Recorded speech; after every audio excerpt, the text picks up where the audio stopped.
এক চোর চুরি করার জন্য মসজিদে এসেছে। এদিক ওদিক দেখে খুব সাবধানে মসজিদের ভিতরে গিয়ে চাঁদা জমানো ব্যাগ বের করে সেখান থেকে টাকা বের করার চেষ্টা করছে। কিন্তু ব্যাগের চেইনে তালা লাগানো। চোর বিভিন্নভাবে ব্যাগ থেকে টাকা বের করার চেষ্টা করছে।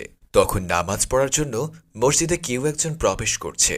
পায়ের আওয়াজ শুনে চোর তাড়াহুড়া করে ব্যাগটা জায়গা মতো রেখে দাঁড়িয়ে থাকলো। যখনই একজন মসজিদে প্রবেশ করল, চোর বাইরে বের হওয়ার জন্য হাঁটতে শুরু করল। সে মসজিদে প্রবেশকারীকে সালাম দিয়ে মসজিদ থেকে বের হয়ে গেল। অজুখানায় গিয়ে অজু করে আবার মসজিদে প্রবেশ করে সামনের সারিতে নামাজি ব্যক্তির সাথে দাঁড়িয়ে নামাজ পড়তে শুরু করল। সে এমনভাবে নামাজ পড়ছে যেন কেউ তাকে সন্দেহ না করে। যখন নামাজি ব্যক্তি তার নামাজ শেষ করে চলে গেল, চোর ব্যক্তিও তার দেখানো নামাজ শেষ করে পেছনে ফিরে দেখল নামাজি ব্যক্তি মসজিদ থেকে বের হয়ে গেছে কিনা। কাউকে না দেখে চোর মসজিদের বাইরে এসে চারপাশে তাকিয়ে দেখল মসজিদে আর কেউ আসছে কিনা। ভালো করে দেখে সে আবার মসজিদের ভিতরে প্রবেশ করে চাঁদা জমানোর ব্যাগ বের করে টাকা বের করার চেষ্টা করতে থাকল। একসময় সে ব্যাগ থেকে টাকা বের করতে সক্ষম হল। সে ব্যাগ থেকে সব টাকা বের করে নিজের পকেটে নিয়ে নিল। ঠিক তখনই কেউ একজন মসজিদে প্রবেশ করছিল। পায়ের আওয়াজ শুনে চোর ব্যাগটা সঠিক জায়গায় রেখে গিয়ে নামাজের নিয়ত করে নামাজ পড়তে শুরু করল। তখন এক ব্যক্তি মসজিদে প্রবেশ করে নিজের মাথায় টুপি দিয়ে চোরের পাশে দাঁড়িয়ে খুব মনোযোগ দিয়ে চোরকে দেখতে লাগল। চোর মনে করেছে এই ব্যক্তি আমাকে ব্যাগ থেকে টাকা চুরি করতে দেখে ফেলেছে, তাই সে আমাকে এভাবে দেখছে এবং এখান থেকে যাচ্ছে না। এই ব্যক্তি চোরের দিকে তাকিয়ে এদিক ওদিক ঘোরাফেরা করছে আর ভাবছে তার নামাজ শেষ হলে তার সাথে কথা বলবে। কিন্তু চোর ভাবছে সে আমাকে ধরবে, তাই আমার আশেপাশেই ঘোরাফেরা করছে।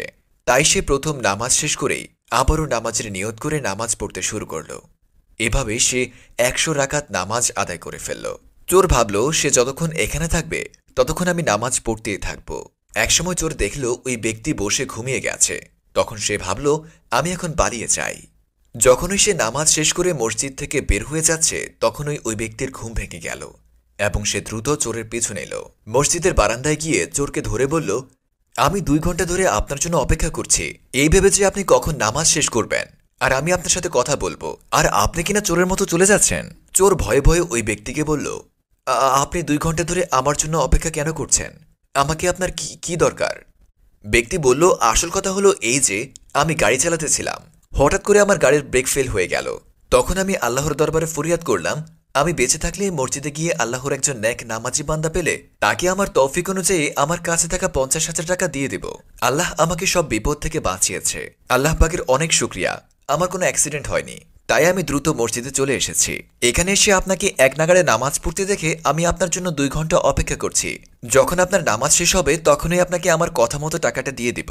আপনি এই টাকা পাওয়ার যোগ্য ব্যক্তি। তারপর পকেট থেকে টাকা বের করে বললেন, এই নিন, আপনি এই টাকাটা রাখুন। চোরের হাতে টাকা দিয়ে ব্যক্তি সেখান থেকে চলে গেল। চোর ব্যক্তি হাঁটু গেড়ে মসজিদে বসে ২ হাত তুলে বলল, হে আল্লাহ, তুমি মহান। আমি তো শুধুমাত্র দেখানো নামাজ পড়েছি যাতে কেউ আমাকে চোর বলে সন্দেহ না করে। ইয়া আল্লাহ, আমি শুধু দেখানো নামাজ পড়েছি আর তুমি আমাকে এত বড় পুরস্কার দিলে।